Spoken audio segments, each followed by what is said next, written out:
It is inevitable that you will run out of thread in your beadwork, particularly when working in peyote stitch. So the best thing to do is to make sure you leave yourself enough thread to easily weave this in. Just leaving yourself just a teeny tiny bit will make life much harder for yourself. So that's probably about 10 to 12 centimetres. So we're going to weave in our existing thread and we're going to go back through the beads here. It's really important that you follow where the thread path has previously been, or stick to in between beads along the columns, and so that means that you don't have any exposed thread. You have to be very careful when you're doing this because it's quite easy to accidentally jump over a bead.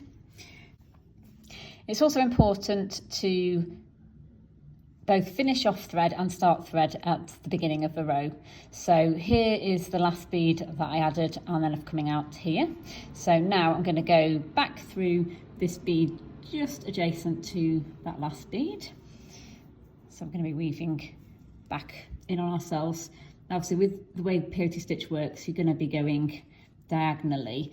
Now your needle might want to go through a couple of beads at once, but it's quite a high possibility you might crack a bead if you try and do too many beads at once. So don't try and force your bead anywhere that you feel resistance. And once you've gone through a few beads, so there I've gone diagonally through those 4. My thread is just coming out here. So now I'm going to change direction and go back on myself here. So that little bit of thread in between just there is going to disappear between the beads when I pull it.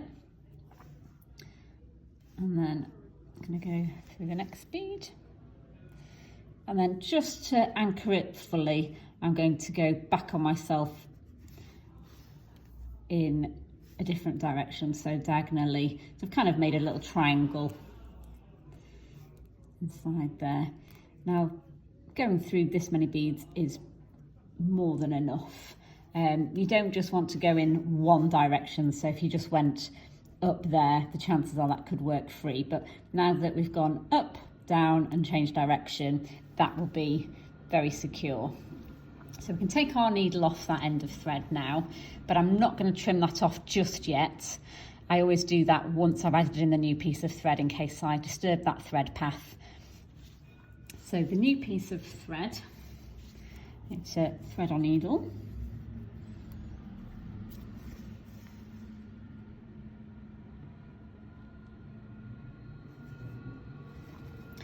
And to make life easier for us, rather than trying to weave our thread back here and come out of the right place, I'm just going to take a short piece. I've not pulled too much through the needle there. I'm going to take the short piece through where we need our thread to eventually be. So this is where our previous row, previous thread finished.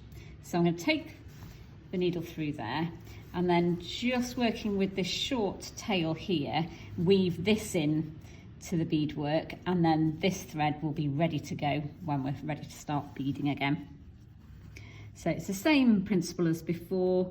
We're going to take this through several beads. I'm going in a slightly different direction just so I'm not doing this exactly the same thread path, because it'll just make it easier to pass the needle through.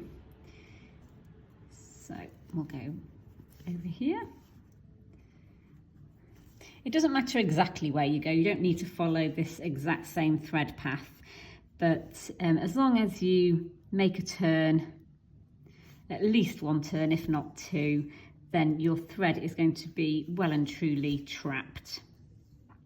And the nice thing about when you're adding in the new thread, you can actually double check that it is nice and secure, because you shouldn't now be able to pull that. So that end is well and truly trapped because we can't make that move at all. So I've taken the needle off there, and now both these ends can be trimmed off. So I'm using very sharp scissors here, and the trick is to not finish your thread at the ends of the rows.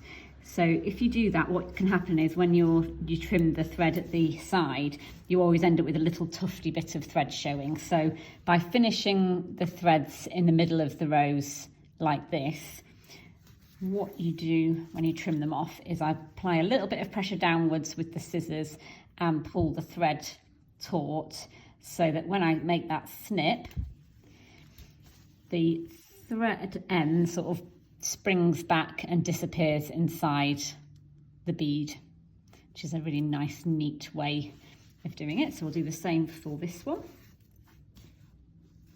bit of pressure down, snip, and again, that's just disappeared inside the bead.